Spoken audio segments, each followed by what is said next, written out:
સુરતમાં ઓપરેશન બાંગ્લાદેશ અંતર્ગત ઝડપાયેલા 150 શંકાસ્પદમાંથી 100થી વધુ બાંગ્લાદેશી હોવાનું ઘટસ્ફોટ થયો છે, જેમાં 45થી વધુ મહિલાઓ છે તથા 50 લોકોના મોબાઈલમાંથી બાંગ્લાદેશના નંબર ચેટ પણ મળ્યા છે। સુરત પોલીસ અને કેન્દ્રીય એજન્સીઓના જોઈન્ટ ઇન્ટિગ્રેશનમાં આ ઘટસ્ફોટ થયો છે। ઝડપાયેલા બાંગ્લાદેશીઓ એજન્ટની મદદથી ભારતની સરહદ ક્રોસ કરીને ગેરકાયદે રીતે ભારતમાં ઘૂસ્યા હતા। તેઓ સુરત શહેરમાં વિવિધ ભાગોમાં છુપાઈને રહેતા હતા। ઓપરેશન દરમિયાન અન્ય 50 શંકાસ્પદ લોકોના મોબાઈલમાંથી પણ બાંગ્લાદેશના નંબર અને ચેટ મળ્યા છે, જેના કારણે તેમના વિરુદ્ધ પણ વધુ તપાસ ચાલી રહી છે। Surat police, air force, BSF, navy અને સ્ટેટ તથા સેન્ટ્રલ ઇન્ટેલિજન્સ બ્યુરો આઈબી સાથે મળીને એક જોઈન્ટ ઇન્ટ્રોગેશન કરવામાં આવ્યું હતું, જેમાં દરેક શંકાસ્પદ વ્યક્તિની ઊંડી પૂછપરછ કરવામાં આવી હતી। હાલમાં તમામ ઝડપાયેલા બાંગ્લાદેશીઓને સુરતના ભિક્ષુક ગૃહમાં રાખવામાં આવ્યા છે। અહીં દરેકની ઓળખ પુષ્ટિ કરવા માટે તમામ દસ્તાવેજોની તપાસ કરાઈ રહી હતી।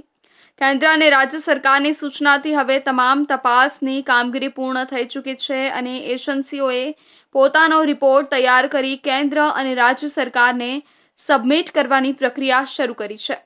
સુરત ગ્રામ્ય વિસ્તારમાં પણ હવે તમામ એજન્સીઓની વિશેષ ટીમોએ ધામા નાખ્યા છે અને વધુ આવા શંકાસ્પદ લોકોની શોધખોળ શરૂ કરી છે। સુરત પોલીસના વડા જણાવે છે કે આ ઓપરેશન હજુ પૂરેપૂરું બંધ થયું નથી। વધુ તપાસ અને કાર્યવાહી આગામી દિવસોમાં પણ ચાલુ રહેશે।